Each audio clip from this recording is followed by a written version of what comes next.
Hi! Today we're going to awaken some of the glutes that are, well, probably for the most part asleep.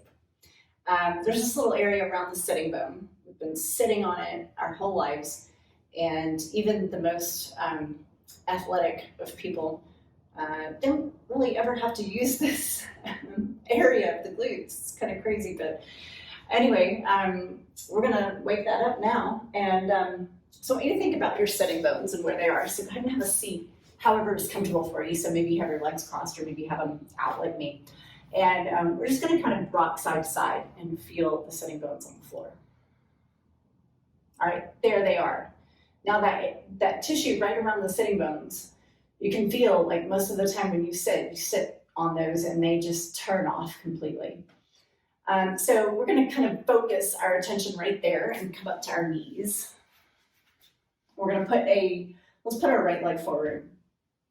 Now, if you focus on that right sitting bone and the tissue around it, the muscle around it, when you drag back, think about bringing your hip back using those muscles. So you're just going to slide your hip back or glide it back, and you don't have to go very far, but I want you to focus on those muscles and see if you can activate them, and then drag your hip back. You dig your heel into the floor. That helps a little bit in activating it. Let's do that one more time. Pull it back with that area of the hip and then switch. And same thing on the second side. So it's this right underneath there, right near the groin.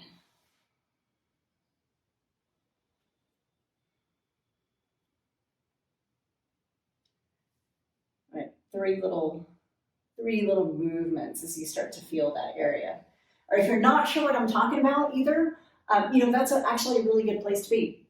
So everybody grab a strap. I'm going to grab a yoga strap. If you have one of those tension bands, one of those resistance bands, that's cool. If you have a really long scarf, that's cool too. So what we're going to do is we're going to make a big loop. Now, the bigger your loop, the more wider you're have to take your legs apart.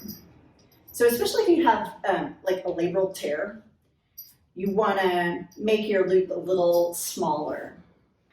And what we're going to do is sit down on your sitting bones, and we're going to take this loop around the balls of the feet.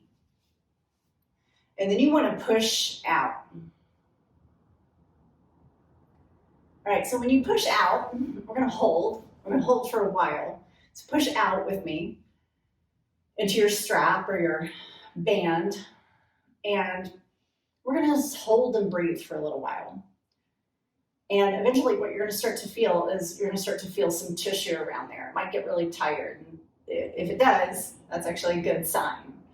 Yeah, because we haven't been using it for the most part.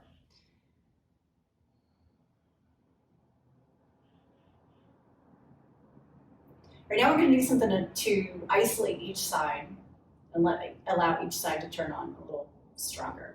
So angle your belly button over your left thigh. Lean over your left toes with a long spine in the front of the spine. And you're going to push out with your right foot into the strap, into the resistance band. And you want the muscly area around the sitting bone to start to activate. It's going to start to maybe percolate, and maybe it'll get a little fatigued. Don't forget to breathe with me.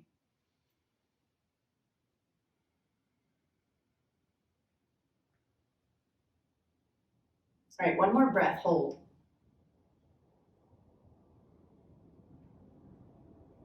And then we're going to go over to the other side, angling belly button over your right thigh, leaning over towards those toes.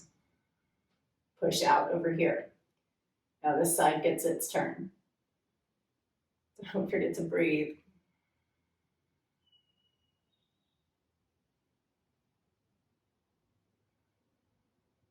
All right, don't forget, fatiguing is okay, but if you need to take a break, take it. And then what we're going to do is come back to the center. And then we're going to repress out with both legs, both feet, and feel that area. Oh, yeah, it's getting a little tired, right? A little warm.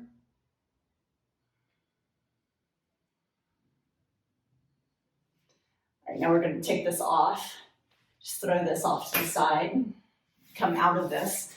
And because we activated that, we kind of want to feel what it might do. So we're going to come back into this first position, and we're going to glide forward and back a few times. You want to really use that tissue right around the sitting bone to drag your hips back. So see if you can activate that muscle tissue to do that work. All right, let's switch.